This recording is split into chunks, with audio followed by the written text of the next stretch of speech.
Assalamualaikum warahmatullahi wabarakatuh. Saya Yudino Pandi dengan NIM Cendol D020040 ingin mempresentasikan tugas 7 manajemen perpajakan tentang tax planning.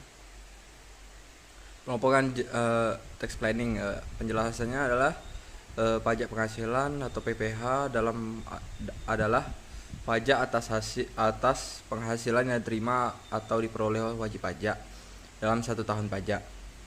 Perhitungan besarnya penghasilan dan PPH yang terhutang untuk 1 tahun pajak secara prinsip hanya bisa dilakukan manakala tahun pajak yang bersangkutan telah berakhir dan wajib pajak sudah melakukan tutup pembukuan. Dengan demikian, perhitungan besarnya penghasilan dan besarnya PPH yang terhutang tersebut baru diketahui pada saat wajib pajak membuat SPT tahunan PPH.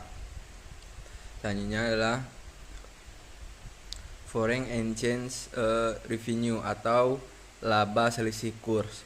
Pada prinsipnya, wajib pajak yang pembukuannya menggunakan mata uang rupiah tetapi terdapat transaksi di dalam mata uang asing, maka dari transaksi tersebut akan timbul keuntungan atau kerugian selisih kurs karena terdapat perbedaan kurs antara tanggal pengakuan penghasilan atau biaya dengan tanggal diterima atau dibayarnya penghasilan atau biaya tersebut.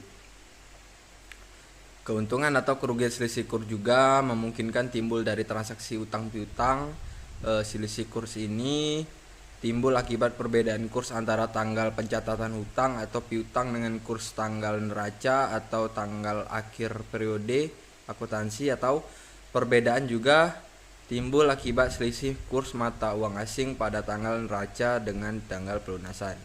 Ini yang selanjutnya lihat selanjutnya lagi rekonsiliasi peredaran usaha dan penghasilan lainnya dengan DPP PPN DPP PPN keluaran dan DPP PPH yang dipotong atau dipungut. Rekonsiliasi PPN adalah proses pengecocokan antara data di SPM PPN dengan SPT tahunan perusahaan. Rekonsiliasi yang menyangkut PPN ini penting dengan tujuan untuk memastikan semua peredaran usaha telah dilaporkan di dalam SPT PPN dan untuk memberikan penjelasan kepada Fiskus jika terdapat perbedaan antara jumlah peredaran usaha yang dilaporkan di SPT PPH dan SPT PPN. Pada umumnya, perbedaan yang timbul antara pengakuan pendapatan perusahaan menurut SPT tahunan PPH badan dengan nilai penyerahan menurut SPM PPN yang bisa timbul karena dua kondisi, yaitu yang pertama karena karakteristik transaksi, yang kedua karena peraturan yang berlaku memang mengakibatkan timbulnya perbedaan. Selanjutnya, berbagai pengujian untuk menguji kebenaran perhitungan peredaran usaha. Benchmarking atau perbandingan adalah suatu proses sistematik dalam membandingkan produk, jasa, atau praktik suatu organisasi terhadap kompetitor atau pemimpin industri untuk menentukan apa yang harus dilakukan dalam mencapai tingkat kinerja yang tinggi. Model benchmarking umumnya digunakan dalam